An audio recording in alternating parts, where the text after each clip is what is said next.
So, number one, I'm Robert Kemp. I'm the Emergency Management Coordinator for Adair and Guthrie County. First and foremost, we want to offer our condolences after this morning's damages and fatalities. Our sympathy and condolences to the family. So I'm going to read a short statement, then the National Weather Service is going to speak. If you could wait and ask questions at the end, we'll do our best to answer those. Beside Jeff Johnson with the National Weather Service, he's the meteorologist in charge of the Des Moines office, and this is Mike Fowle. And correct, that's right. Okay. Science and Operations Officer out of the National Weather Service office in Des Moines. Also, Jeff Vandewater, the Sheriff of Adair County, is here also, if you'd like to ask him something. So I'll read the statement.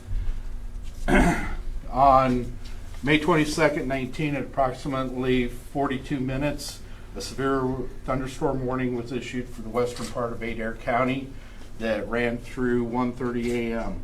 The severe thunderstorm warning was issued for hazards of up to 60-mile-an-hour wind gusts and quarter-sized hail. These hazards at that time were radar indicated. At approximately 1:44, the Adair Fire and Rescue and the Adair County Sheriff's Office were sent to a semi that had went into the median on I-80 at approximately the 77-mile marker. Upon their arrival, they found debris in the ditches, the median, and in the roadway on the interstate. They directed traffic around the debris and started removing what they could from the roadway.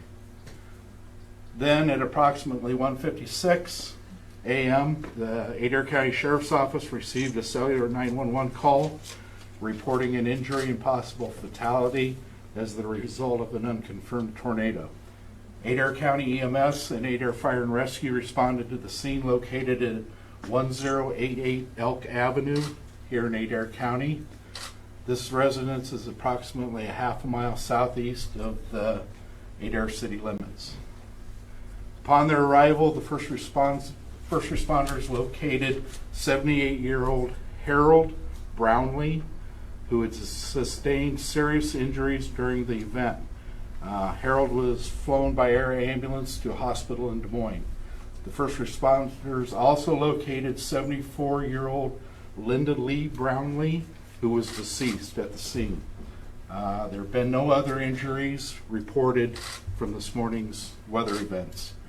In addition to the Brownlee residents, there are at least 2 other residents and several outbuildings that sustained damage along the Elk Avenue from approximately 120th Street up through 100th Street. The residents received anywhere from minor damage. There are some outbuildings that range all the way from destroyed to minor damage. The National Weather Service arrived this morning and have completed their initial site survey. At this time, I'll read the statement from Harold and Linda's family. It says, "We greatly appreciate the thoughts, the prayers from our friends, the community at this difficult time.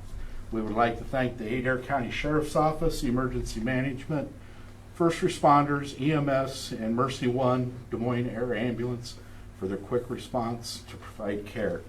At this time, we request privacy as we focus our energy on our father's recovery and in remembrance of our stepmother." One of the things they also wanted me to make sure that I mentioned was the importance of the helipad in Stuart. We have a dedicated VFR helipad in Stuart. So Harold was transported from here to the helipad where they met Mercy One helicopter. So it's an asset that a lot of communities don't have. So this time I'm going to turn it over to Mike to answer any of your questions about their survey. Well, good morning, everyone. I'm Mike Fowle. Again, I'm a meteorologist with the National Weather Service in Des Moines. I wanted to just first of all share Bob's and the emergency management community sentiments for our deepest condolences to the Brownlee family for the terrible tragedy this morning. It's the worst part of our job is to see these sort of damage, but we come out here and we survey the damage to evaluate the wind speeds and hopefully learn from an event like this. So I wanted to just provide you with some of the statistics from our storm survey that we completed. Keep in mind, this is preliminary. Some of the facts may change, but this is what we found to this point. So the peak intensity of this tornado is going to be rated at EF2 at this time, and that would be peak wind speeds from approximately 120 to 130 miles per hour. The path length of this tornado was approximately 4.8 miles from beginning to end. The max width of the tornado was approximately 150 yards wide at its widest point. The time of the tornado, again, some of this could be adjusted. It appears to have begun about 1:29 a.m. Central Daylight Time, and it appeared to dissipate about 1:37 a.m. Central Daylight Time. So it was on the ground for approximately 8 minutes. Again, we had one fatality and one serious injury, as Bob alluded to. A couple other just quick facts. This was not a typical tornado environment. Not only from the environmental perspective, temperatures were in the 50s, at the middle 50s at the time of the tornado, which for those of us that live in Iowa, that's not a typical tornado, what you think of for tornado weather. Also, the time of day was very atypical. Again, a tornado striking at about 1:30 a.m. is pretty rare. Looking back from our records, that you go back pretty far, but from about 1980 through current, less than 5% of tornadoes occur in that period from about midnight to 6 a.m. in the morning. So again, that was also very atypical. And I think I'll probably end it at this point, and we can take any questions.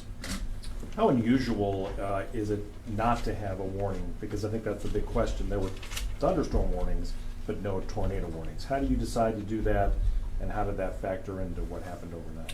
Correct. So we did have a severe thunderstorm warning out that, as Bob mentioned too, expired at 1:30 a.m.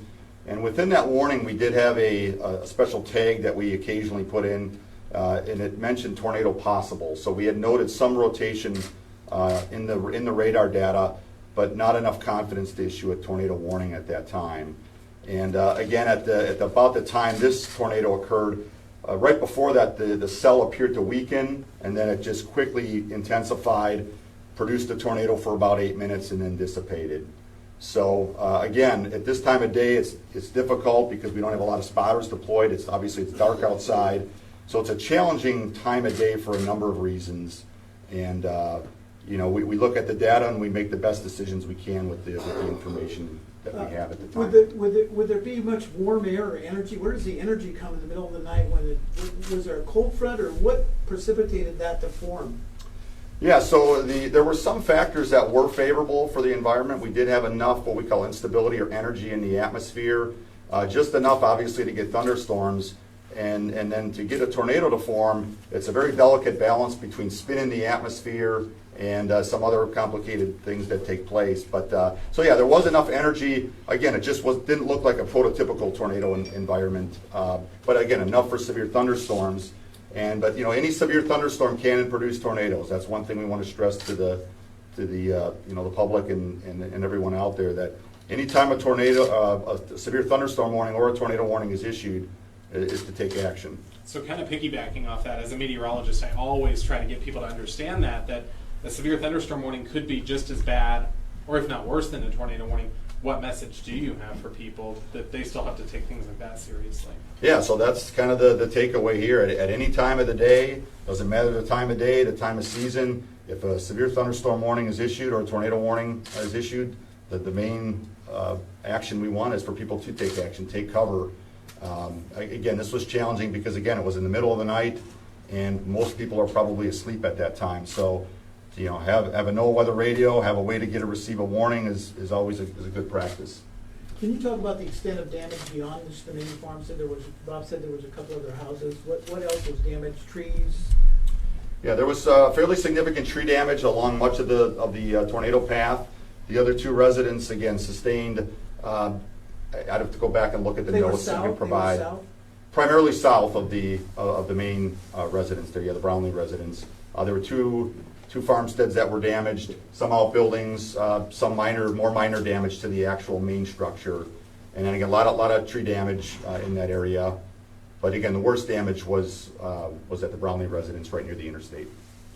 When was the last time a tornado touched down in Adair or Adair County? That we'll have to look up. I don't have that information handy. I can tell you that the last fatality in Iowa occurred on April 27th of 2014. So we've gone about 5 years, and that occurred in Hedrick in Keokuk County. And the last fatality that occurred in Adair County was June 27th of 1953. So you're going back a long ways for a fatality. So again, that's the good news, is it's been a long time, but this is again just another reason for people to pay attention. We're right in the peak of our severe weather season, and we have several more months to go, obviously, where we could see severe storms. What did that severe storm warning sound like? Was it over the outside system or on people's phones? Yeah, so we disseminate the severe thunderstorm warning in all the traditional means. It would go out to the media, NOAA weather radio. The only alerts that come across on your wireless, the WEA alerts that we call them, the wireless emergency alerts, are tornado warnings and flash flood warnings. So severe thunderstorm warnings do not go out via the wireless alerts at this time. There's some talk maybe to change that, but at this point they do not. Because how often does that turn into a tornado? When there is a severe storm, how often does it turn into a tornado? You know, in the National Weather Service, we do our best to obviously we try to warn for tornado warnings when we feel there's enough confidence there's a tornado. I don't have the exact stats, how many severe thunderstorm warnings produce tornadoes. It's a fairly low number, and we have to balance the issuing false alarms versus too many warnings versus accuracy. So we try to balance those sort of things. We don't want to alert people too much to become desensitized as well. So, but we'd have to look up that stat. Do we have an update on Harold's condition? Are we looking at, what kind of injuries are we looking at? Are we expecting a full recovery? I don't have a list of injuries, but I do know that he's in critical but stable condition. So, Okay, Bob, can I have you just... and I can also answer a little bit on the alerts. We also use the Alert Iowa system in Adair and Guthrie County. However, people do have to sign up for it. And they can get weather alerts that they choose to sign up for via text, via phone, or via email, however they choose to sign up. But it is a voluntary program. They don't sign up, they don't get... You have to know if the victims were No, I wouldn't know subscribers. that. Did the tornado lift before it got to the interstate, do you know? Or did it actually hit the vehicles on the interstate? We don't know if it actually struck the vehicles on the interstate. We do know it did continue past. We did find tree damage north of the interstate. How far? It's about 3 miles, we would say, 2 to 3 miles north of the And then interstate. back from the farm, it started how many miles back from south of the farm? Would be the total path. Total path's almost 5 miles. Yeah, total path was about 5. So Okay. yeah. Bob, can you talk a little bit, I'm sorry, can you talk a little bit about what you saw overnight? I assume you went up there and kind of described the scene and what you thought when you saw it. The main thing is what we do. Of course, I was alerted by the sheriff's office and responded to the scene, and the house will be considered a total loss. The victim that was transported to Des Moines was already gone at that point. At that point, I also had 2 of my volunteers that came in, and we started doing damage assessments by driving the roads east and west and then north and south looking for other additional damage. At that time, I contacted the National Weather Service to let them know that we were going to need a site survey this morning. Other contacts, we contacted the Red Cross, who has been in touch with the public relations people at the hospital to offer the family any assistance that they could have, and then numerous other agencies. Sad to say, in this situation, there wasn't much that could be done. So the main thing was to make sure others around that area were safe at that point. And that's what our fire departments and EMS and the sheriff's office So- do. This was such a narrow path. Did it just strike you as odd that it just was, literally they said it was 150 yards wide when you saw the damage These are always Yeah, and it was a matter of 3+ hours before I could even see that, once it got light. I mean, we knew where the other 2 residences were and where some outbuildings were, but as far as knowing what an estimated the tornado path, honestly, really didn't know that until the sun came up and about the same time that they were arriving. Bob, who called 911? Who was it that called us in? That I don't know. All I know is it was a cell phone 911 call that came into the sheriff's office. And were the victims in the house, or were they blown out of the house? That I don't know. So Bob, I know that Adair County does not currently sound the outdoor warning sirens for severe thunderstorm warnings. Do you think that's a policy that maybe would change as a result of this? Our sirens in Adair and Guthrie County are actually controlled by the local entity. They're not controlled by the county. They're not controlled by your emergency management. Those are all controlled by each individual city and stuff like that, and they set their policy of how they're going to blow those. The other reminder is, number 1, this is in the middle of the night, and number 2, outdoor sirens are only good for outdoor. That's what they were designed for way back in the 40s. They haven't improved any more since then to warn people that are inside a home or inside a business. That's where it's important to have a NOAA weather radio, sign up for the alerts, or following the media's pages, because outdoor sirens are not designed for that. Were the sirens going off? I do not know because I wasn't here, so. Do you do sirens for strong winds? No. Did you talk to the other residents that had minor damage, and did they talk about what they went through? I did not personally. I know that my volunteers that were out talked to some of them. One neighbor actually ended up coming to the scene that wasn't too far from there. They basically had minor damage. They did lose some outbuildings, but like everybody else, they were in bed and were woken by it. Jeff or Mike, can you talk about what you saw that made you determine the details of your conclusions about the kind of tornado, the size, all that stuff? What did you see out there that helped you? I guess I'll speak on that. First of all, I want to echo my colleagues' condolences for the family. Our hearts go out to those, and it's really difficult to take to see loss of life, particularly, things can be rebuilt, but the loss of life is devastating. With that said, how we rate the tornado is we're not scientists in this field, we're not engineers, but we're using science to base it on. It's called the Enhanced Vegeta Scale. And wind experts and weather experts got together and created a system so that we can go out and see a piece of damage and then base its intensity about what kind of damage is caused at that location for whatever it is, say the house. And then we're able to put that on a chart and determine the wind speed. And then from the wind speed, we then put it onto the EF scale. So the first thing we do is assess, was it a house? How bad was it damaged? And then assess the wind speed. And then from that, we correlate it to the EF scale. So in this particular case, we estimated the wind speeds at the worst part of the damage was at the home of the deceased, which was about 120 to 130 miles an hour. The other structures, either south or north, were slightly less. The one across the street, just to the south, I think was probably EF1, and that's just off the top of my memory here, but it was nearly as bad. What was unique about those two particular structures to the south of the worst hit one was that the homes were fairly intact and the outbuildings were destroyed. That's very common when tornadoes hit rural residences in Iowa. They usually, they wreak havoc on the outbuildings, but the homes usually fare much better, and that was the case to the 2 residences to the south, and that's why they're still with us today, is that their homes maintain their integrity. And what did you see in the house that was destroyed that gave you the information that you needed to do it up to? Well, Mike here took a lot of the pictures, but we basically do it very forensically. We took a look at it lost its roof. After it loses part of the roof, it loses the wall integrity, and then from that we were able to rate it. So that's what probably failed in this case. The roof structure failed. Yeah, large sections of the roof were removed, and then causes the walls to fail, and that was the predominant damage indicator that we used. Sort of, Mike, you talked about the fact that this was at night and you don't really have any spotters in the area that can determine tornado. Can you also attest the geographical location here between the Omaha radar and the Des Moines radar, that may have influenced you not seeing the low-level rotation of the storm that would give you the confidence to issue that tornado warning at that time? Yeah, that's just one of the artifacts of the way the system is set up, and there's not much we can do about it. We do the best we can using the radar and the environment, and we make the best decision we can based on all that.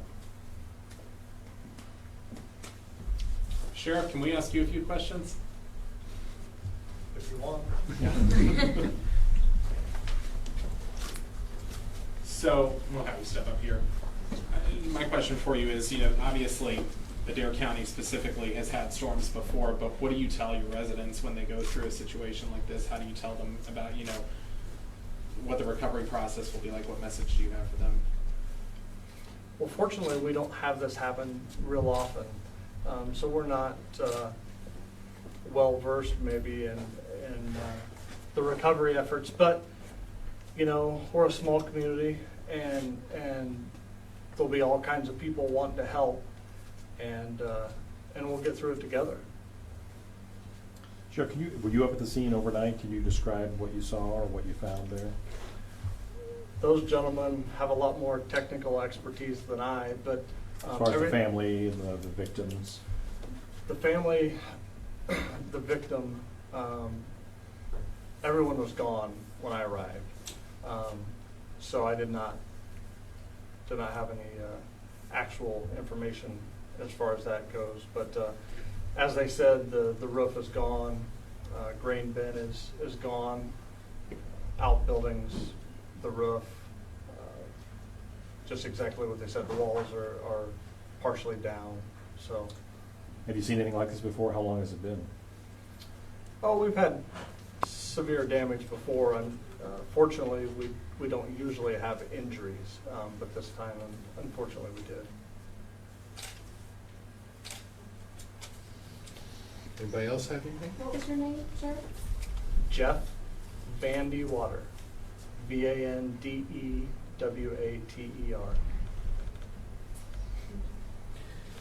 Is there anything the community can do? How people always want to help, Bob, that volunteer coordination or anything like that? Not at this time. We haven't been asked to coordinate any of that, but anybody that, after some time, I'm sure neighbors will be out there, the neighbors to the south and whatnot, and I'm sure any of those volunteers that would want to help with cleanup, there'll be I'm sure there are people out there already. So the main thing that I would ask would be, as the statement that came from the public, and that's respecting their privacy at this point, because that's the difficult time. So.